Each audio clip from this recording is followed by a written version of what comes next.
طيب بسم الله الرحمن الرحيم. هنكمل النهارده يا جماعه ان شاء الله مع بعض. في الفيديو ده هبدا اشرح فيه دوره كلفن. اولا انا خرجت من التفاعلات الضوئيه بمركبين. اول مركب معايا كان اسمه مركب الناد بي اتش، مركب الناد بي اتش مع مركب الاي تي بي. المركبين دول يا دكاتره بيطلقوا عليهم مركبي الطاقه التثبيتيه. خلي بالك الهدف الاسمى في انك تدخل تفاعلات ضوئيه او تفاعلات لا ضوئيه ان احنا نبدا نبني مركب سداسي الكربون اللي هو عباره عن C6H12O6. وانا قلت للناس دايما تخلي بالها احنا بنركز على عدد ذرات الكربون اللي معايا دي. طيب ابدا ادخل للتفاعلات اللا ضوئيه. هروح التفاعلات اللا ضوئيه بتحصل في حاجه اسمها السترومه او الحشوه، السترومة أو الحشوة أو النخاع، التلاتة بمعنى واحد.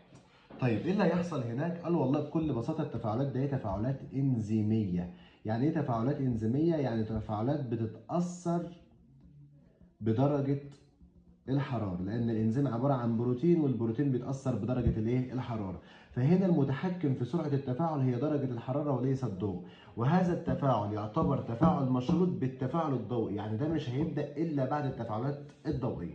طيب ندخل في الموضوع على طول. ابدا ادخل على دوره اسمها دوره العالم كلفن، سماها على اسمه، وافتكر دايما العالم كلفن بدرجه الحراره لان هي اصلا مقياس لدرجه الحراره. طيب كلفن قال ايه؟ قال والله بكل بساطه انت هتبدا هناك يا دكاتره بكل بساطه بمركب اسمه 1,5 ثنائي فوسفات ريبولوز. انا اتفقت معاكم لما يتسمى قدامي مركب زي ده افرده قدامي. الريبولوز ده اصلا يا مستر عباره عن كام ذره كربون؟ قلت له والله المركب ده خماسي الكربون اهو، 1 2 3 4 5. حلو كده؟ طيب 1 و5 يعني ذرة الكربون رقم 1 ودي 2 ودي 3 ودي 4 ودي 5، ذرة الكربون ماسك فيها مجموعة فوسفات وذرة الكربون ماسك فيها مجموعة فوسفات. ادي المركب يا دكاترة بكل بساطة. المركب ده اهو خماسي الكربون. طيب عشان تبدأ حلقة كلفن انت مش هتعرف تبدأ الحلقة الا ب6 مركبات من ده. كل مركب فيهم عنده 5 ذرات. لو جاي احسب اجمالي عدد ذرات الكربون يطلعوا كام؟ اقول له والله الخمسة في 6. طب الخمسة في 6 ب30، يعني انا معايا 30 ذرة كربون. هل هم كافيين؟ الفكرة كونهم كافيين او غير كافيين، الفكره ان المركب ده مستر خماسي وانا عايز ابني مركب سداسي الكربون، فبالتالي نقص كل مركب من ده ذره كربون واحده. طب هجيبها منين؟ قال له والله هنبدا نختزلها من الجو. طب الجو فيه كربون مفرد؟ قالوا لا، في غاز اسمه هناك غاز ثاني اكسيد الكربون. طب كل مركب محتاج ذرة كربون، انت معاك كم مركب؟ قال لي معايا 6 مركبات، كل مركب فيه 5، يعني كل مركب ناقصه واحدة، يبقى بالتالي هكون محتاج 6 ثاني اكسيد الكربون.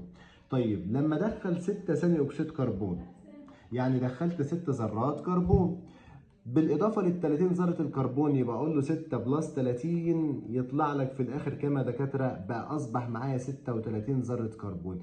خد ال 36 ذره كربون دول بقى ودخلهم حلقه كلفن، لف بيهم، بس اهم حاجه اللي انت خدته مني رجعه لي تاني.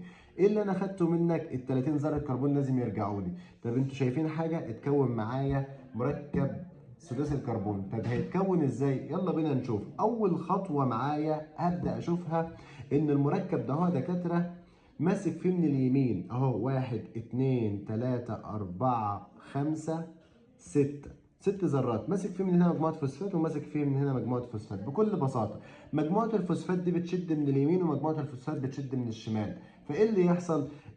المركب ده مش عارف يروح مع مين فيهم. طب خلي بالكوا انت معاك من ده كام؟ مش عارف. لا، 6 في 6 يطلع لك كام؟ مش احنا قلنا 6 مركبات؟ الستة في 6 بكام؟ ب 36 ذرة كربون. يبقى عدد ذرات الكربون معايا ما اتغيرتش الحمد لله زي ما هي. طب وبعدين يا مستر المركب ده هيبدأ يتقسم معاك من النص بالظبط كده، عد 3 يمين و3 شمال.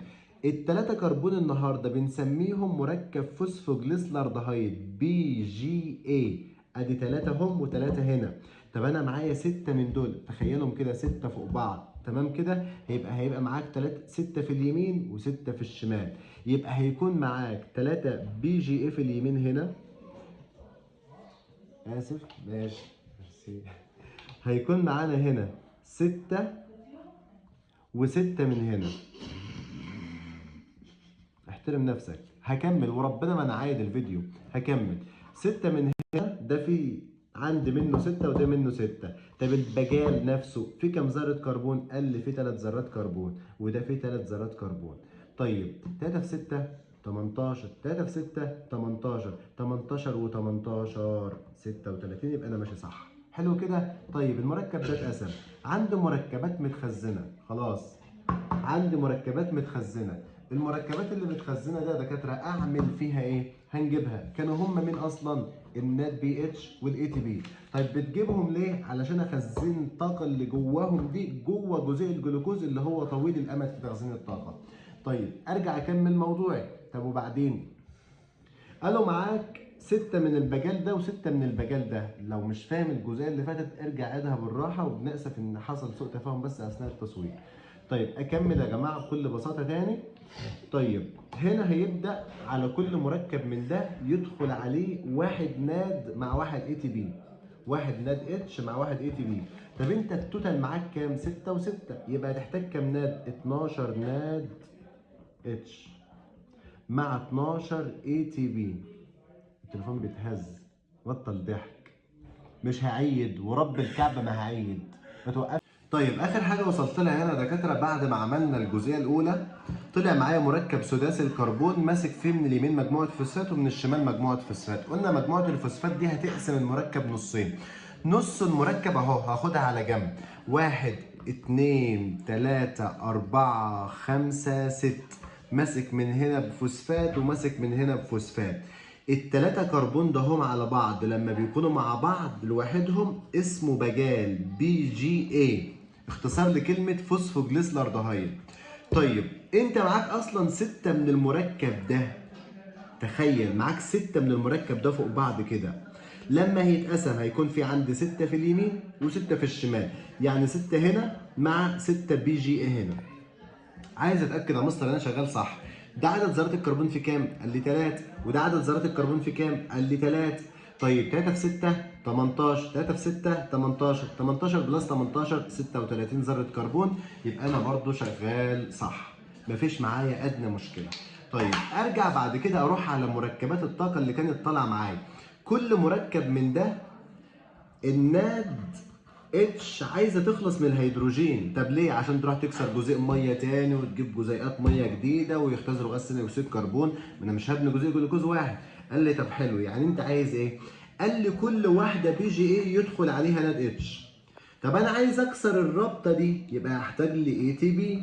يبقى وانت داخل بالناد اتش ما تدخلش بايدك فاضيه، تجيب معاك جزيء اي تي بي عشان يكسر الرابطه دي. طيب انت معاك 6 من هنا و6 من هنا، 6 و6 12، يبقى هتدخل 12 ناد اتش وتدخل معاهم 12 اي تي بي. الناتج يبقى 12 ناد فاقد للاتش يبقى بلس، ويتحول الاي تي بي الى اي دي بي، يبقى هيطلع معاك منه كام؟ 12 اي دي بي. طب متحرر منهم مجموعات ايه؟ فوسفات. ده 12 يا مستر. فقال لك البجال ده ما يسيبوش ياخد مجموعات الفوسفات الحره دي يا دكاتره ويرتبط بيها. لما يرتبط مجموعات الفوسفات بالبي جي اي يتحول لمركب تاني اسمه جي 3 بي. ولا يهمني ولا يهز مني شعره. جي 3 بي بي جي اي، انا اهم حاجه عندي ادور هو عنده كم ذره كربون. قال لي والله عنده 3 ذرات كربون. يبقى بالتالي هيتكون من المركب ده كم واحد؟ 12. يا لهوي جبتهم منين يا مستر؟ بكل بساطه 6 و6 12 اهم. مش كل دول اتعدلوا، يبقى كل دول هيكونوا جي 3 بي. كم واحد منه؟ 12. عايز اتاكد من حلي. 3 في 12 ها ب 36. يعني عدد ذرات الكربون بتاعتي زي ما هي ولا اتغيرت؟ زي ما هي. ايه اللي يحصل في الحالة دي بقى؟ هنا مركبات ثلاثية الكربون. مركبات ثلاثية الكربون، المعلومة دي مهمة جدا.